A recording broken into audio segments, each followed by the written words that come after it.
Welcome back. We got another exciting episode here on the Bridge Show. We have a really cool guest that we're eager to introduce you to, and we have some awesome segments that you'll really enjoy.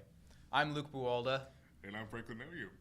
Yes. All right. Let's get right into it. Perfect. All right. Today we have a really fun, we have a very exciting guest. Fun interview.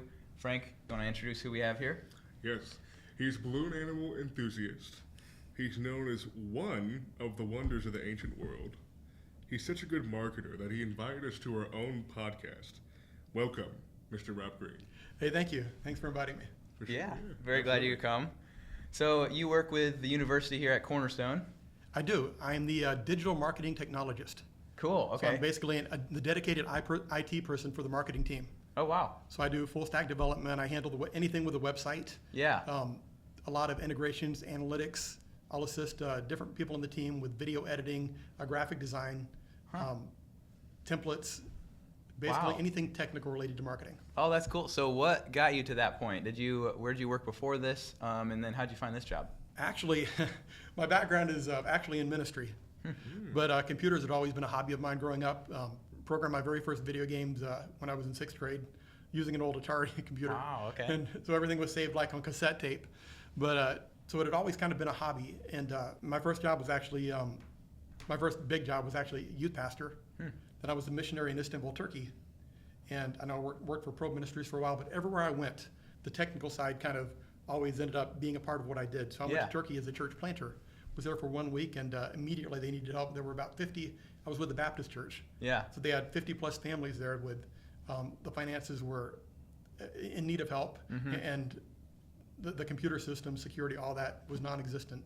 So I was there for about a week, and they brought me on to do kind of the IT work, doing hardware, software. Okay. So So you were there for a week total, or a week before they started using it for IT stuff? a week as a church planter before I was moved to IT. Okay. Just out of necessity. So I ended up staying there for about 3.5 years. Wow.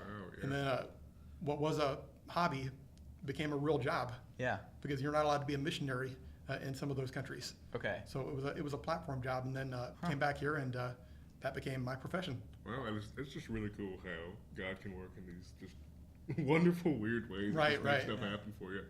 And speaking of ministry, how do you glorify God, the things you do, not just day to day, but your job in general? Colossians 3:23, we're supposed to do everything in our work. They said we're doing it for the Lord. So I kind of bring that, you don't have to be like a professional pastor or minister to do ministry, because God's given each of us a calling, each of us a ministry. And we're called to put forth our 110% in doing that, because we are, in a very real sense, doing it for the Lord. Sure. Yeah. That's incredible. And I've talked to you about, some other stuff, and I know you have some fun hobbies and things that you do, and you seem to serve the Lord through that. You mentioned that you did a lot of worship leading training through music and stuff. You want to tell us a little bit about that? Yeah, kind of a long story. It was it got started. I was in college, and I changed my major every few years. So I was in college, and I was a music major. So I already played a few instruments, but was trying to teach myself guitar. But I could not do it. I went through all the books, and I figured, there's all these people, these rock stars that are on drugs, and you figure guitar can't be that hard of an instrument to learn. But I tried, and finally there was a friend of mine at Campus Crusade who taught me how to play guitar, just 4 songs.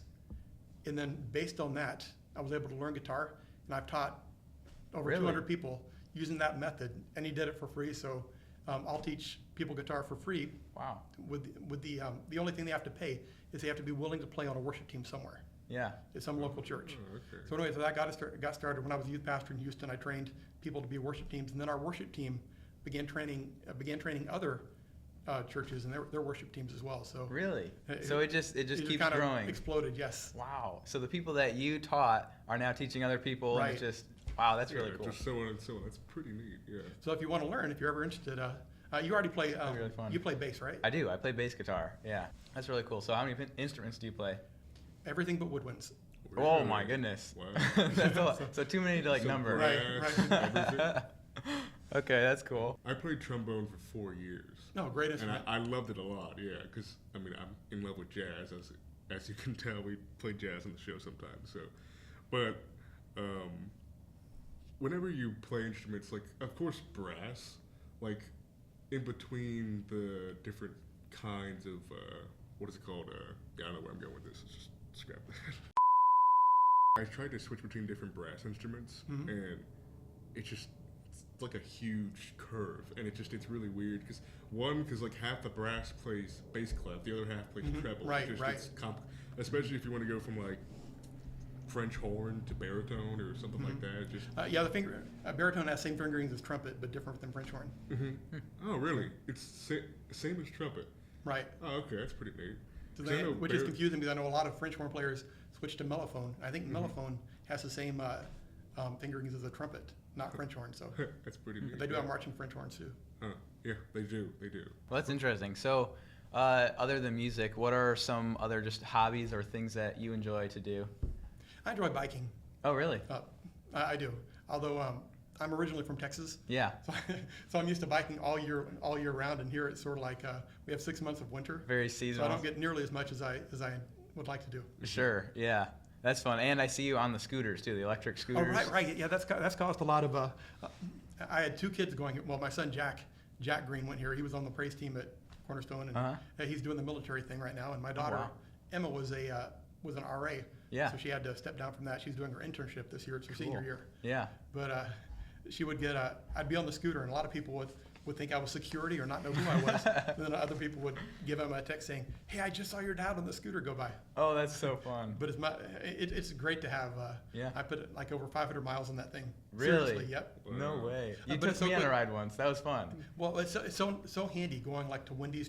I can get to Wendy's and back like within 15 minutes. Really? Just taking the sidewalk much faster. You don't have to do the Michigan left turns. So, just take all the sidewalk weird right. U-turns and stuff Yep. like that, and waiting. Oh, that's cool. Yeah, well, that's fun. What is your latest hobby that you're working So on? now I've moved on to origami. Oh, really? Now, origami is a little bit better suited for Sunday school. Okay. So you had asked about origami a couple of I guess about a week ago. Yeah. So I made you a couple of things that are real simple to make but are a lot of fun. All right. These are origami claws. Oh, wow. That's really neat. Let's see this. Okay. And how Well, does this also- work? I'll just You- put them on your fingers. Oh, you put them on. Oh, okay, cool. Great for back scratching. All right. They're Yeah. strong, too, yeah. Then we have a it didn't survive. Like this. Modular Wait, like origami. The knuckle. Oh. Oh, so you put it. How do you put them on? Like with this side facing out? No. and Then, Flip it around. oh, okay, this way, like that, No. or this? You open this up like a knuckle. Right. Here you go. Oh, I see. Yeah. Oh, so it's like it this. actually feels like a claw. right here in the bottom. Yeah. Yes. Oh, cool. No really neat. way. All right. So you need to keep it on for the rest of the interview. Yeah. Okay.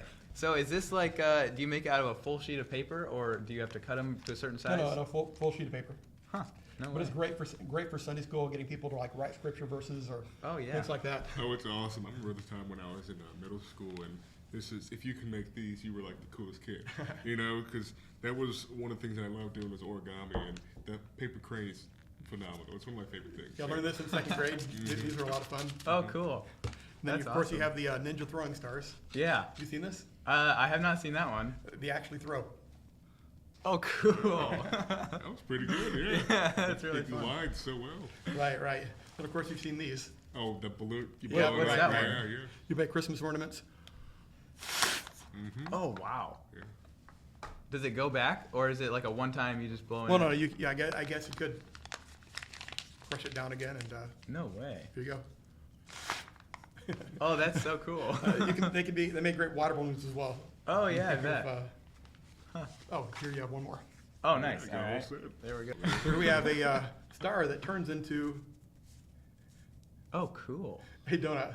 But No all these are simple enough for a like a fifth grader to be able to make things out of. Really? Oh, it's pretty neat. Huh. And so that's 2 pieces of paper, right? The That's red that's and- actually modular. That's 8 pieces. Oh, 8 pieces. Okay, that makes sense. Yeah, they're Same with the individual, same with so the they star. can slide. It Yeah. was 5 pieces. Huh. Yeah. But those stars were huge when I was in high school. Really? How long does it take you to make these? Oh, not very long. It's each under like 5 minutes. Wow. Okay. I was going to show you how to make something very yeah. easy. Oh, All right. wow. This was With actually the the very claws or- first thing I learned, the very first origami thing. It's great with Yeah. the church bulletin. You better do this. I have So you the- take a paper, Oh, the clothes. fold it in half, Okay.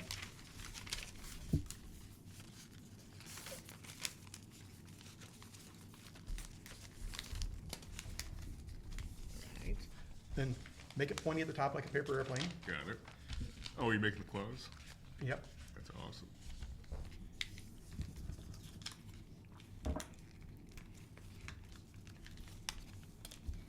Then fold one half up at the bottom, then the other half up, Okay. like you're making a hat. So how did you get into this?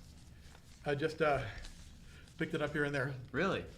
Did anyone show you, or like, did you just see it online somewhere? This was actually when I was in second grade at a babysitter's house. Okay. So a kid there showed it to me, and I thought, Yeah. this is really cool. Take it out, flatten it. We are almost done. Now take the bottom, fold it up, then the front, fold it up. And I'm doing a really sloppy job here doing it in the air. And then finally, open it up in the middle and flatten it out.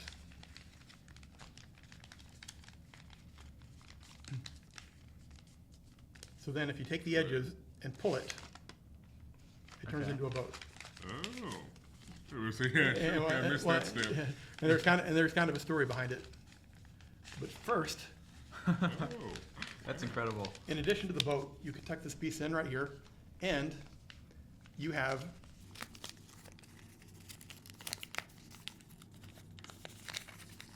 a Pac-Man. Oh, wow. Oh, that's neat. Wait, so you did the same foldings and stuff, but you can turn it into two different things? Right, yes. Oh, cool. That's neat. So here's your boat. So there's a story behind it. Mm-hmm. A long time ago, there was a captain of a ship. Yeah. And despite news of an impending storm, he'd never missed a shipment. So he decided to brave the storm.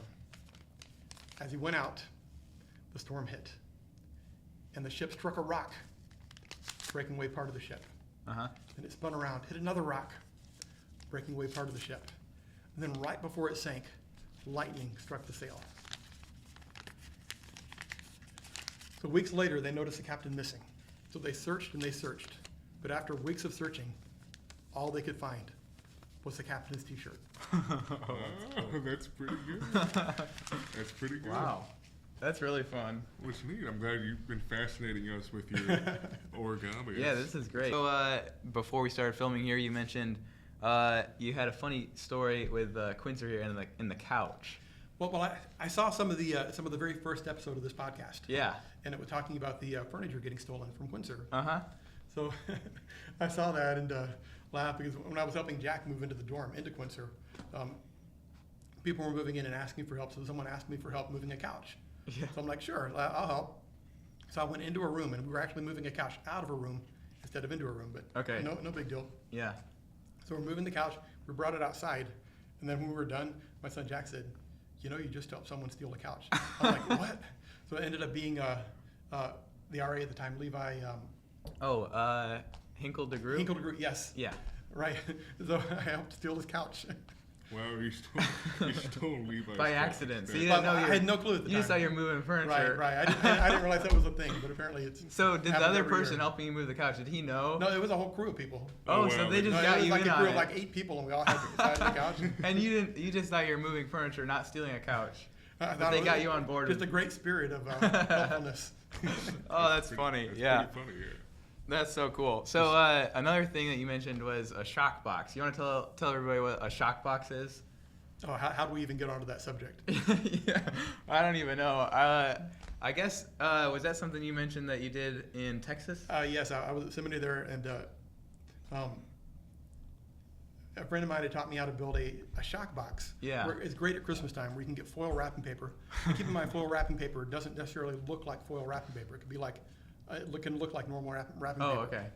So But it's conductive. That's the key. the trick is when you wrap it, you have to wrap one side with foil, and then Oh. separate it with tape, and then wrap the other side with foil. Oh, So, okay. once it's wrapped, you then get a doorbell transformer, put it inside with a mercury switch. Are you familiar with a mercury switch? I'm not. Basically, it's like a little glass vial with two prongs that when you shake it, as soon as the mercury in the inside hits the prongs, it creates a connection, then breaks the connection. Oh, okay. So then you put a, I wonder if I should be telling how to build this. Anyway, we can But- cut. If it gets too bad, we'll just cut it out. We should probably postpone this episode till after Christmas then, because now everybody's gonna go home and make a shock box. well, I used to make one every year, and there was a local 4th grade teacher that would then, after I'd make it, Yeah. he'd borrow it for his class, and Oh, cool. it got to be a thing, but I haven't made it. Yeah. I should probably make it again just to. Yeah, that'd be fun. All right. Well, we have a devotional here. Frank, do you want to lead into that here? But I said, yeah, sure, absolutely. It's It's, we always do a weekly devotional because we upload every week. And today's verse comes from Ephesians 2:8-9. For by grace you have been saved through faith, and not of yourselves. It is the gift of God, not as a result of works, so that no one may boast. So pretty much what this verse is trying to say is that the gifts that we do have, they're not of ourselves. The things that we do, we offer people and we're good at, and they're gifts from God. And so we should use those gifts to, glorify God. That's the whole gist of the thing. So, and I was just wondering if you had anything to add from your week and how this verse is either just spoken to you or shown something that you like to reflect onto the show. Well, I love the concept of grace, but also the idea of love being a choice. Mm-hmm. So a lot of people, they hear the word grace and immediately their eyes glaze over. They're like, what is grace? But grace is actually a word we use all the time whenever we talk about, like let's say you're failing a class, you get a 68, but you need a 70 to pass. Yeah. And although you earned a 68, the teacher decides to give you 2 grace points. You didn't deserve it, but out of the kindness of her own heart, she gives you those points. Yeah. Or you've heard of a grace period, like your library book may be due on a Wednesday, but they turn it in Friday. There's no penalty, no fine, because there's a 2-day grace period. So it's a word that we're familiar with. It's something totally not based on ourselves, something we totally can't earn. But then there's also the idea that it's a free gift of God. Love is a choice, and love has been a choice from the very beginning. I've heard people a lot of times ask, why did God even put the tree of knowledge of good and evil in the garden? Why even have it? Even then, love was a choice. We had the ability in the Garden of Eden to either choose God, or the option was there to choose not God. God says, I love you, I created you, I will give you life. There is death, there is separation. Yeah. But I love you, love's a choice. So even in salvation, if I offer you a gift, God comes to you and says, love's a choice. I love you, I will give you purpose, I will give you meaning. And he offers you a gift. What do you have to do for that gift to be yours? Accept it. Take it, yes. Yeah. It's pretty neat. Yeah, that is a wonderful perspective on it too. The choice that it is, because you're right. It's been available to us. We just have to accept it. And the Garden of Eden thing you brought up is really cool. Good way to look at it. Yeah. Well, that's wonderful. That was a great way to wrap this episode up. We really appreciate you coming on the podcast. This has been super fun. Hey, thanks, glad we could do it. So that's all for this interview. Thanks for watching, and come again and check us out on our next episode where we have more interviews and more segments. You'll love it. See you later.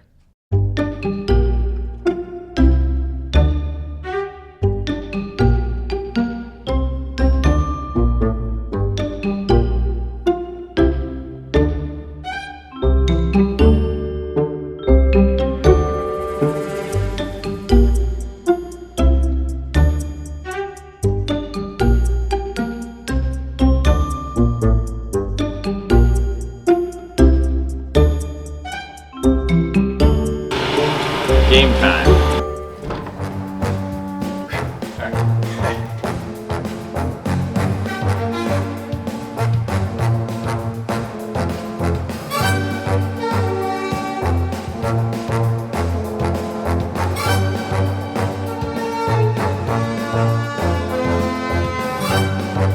Well, looks like we didn't get caught again. Another myth busted.